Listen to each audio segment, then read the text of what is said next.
दिया है कि एक सेल फोन का अंकित मूल्य 23,000 रुपये है। दुकानदार 14% और 16% की क्रमिक छूट प्रदान करता है।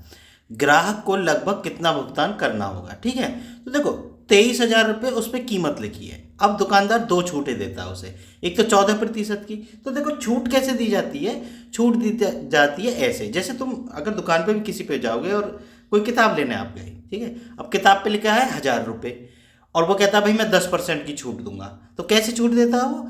100 में से ये 14 घटाया बटे 100। अब जो कीमत आएगी वो उसने छूट दे के कीमत दे दी। वो ऐसे ही करता है, जैसे 1,000 रुपये और 10% की छूट दी तो कैसे करेगा? 100 माइनस 10 मतलब 90 हो गया। 90 बटे 100 की गुना करेगा 1,000 में, तो 1,000 से 100 में भाग करेंगे तो 10 आ गया, और 10 में 90 गुना करेंगे तो 900 आ गया। ऐसे छूट देता है, मतलब 100 माइनस जितनी छूट है वो बटे 100। अब अगली छूट जो वो देता है एक्चुअल में वो 2 देता है छूट, ठीक, तो 100 माइनस 16 बटे 100। छूट इस प्रकार से आपको देके विक्रय मूल्य निकाल लेना है, ठीक है ना, ये अंकित मूल्य होता है। ठीक, 23,000 गुना कितना बचा? 86/100 गुना ये कितना बचा? 84/100। ठीक है, अब इसको कैलकुलेट कर लो जरा। तो देखो 2 जीरो से 2 जीरो कट गई, और इस 1 जीरो से ये 1 जीरो कट गई, और वैसे भी ये लगभग बोल रहा है, इसका मतलब पॉइंटों में उत्तर आ रहा होगा तभी लगभग बोल रहा है। अब इनके गुना कर लेते हैं, तो 86 गुना 84 करते हैं पहले। 4 6 24, 4 8 32 और 2 कितने हो गए? 34।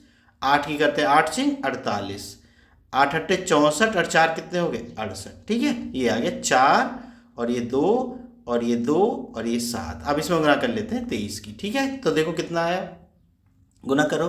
3 चौक 12, 3 दूनी 6 और 1 7, और 3 दूनी 6 और 3 सत्ते 21। ठीक है, 2 की करो 2 चौक 8, 2 दूनी 4, 2 दूनी 4, 2 सत्ते 14। ये हमारा आ गया 2 7 8 15, 6 4 10 और 1 11, 6 और ये कितना आ गया? 6 1। ठीक है, तो बराबर कितना आ गया? 166,152/10।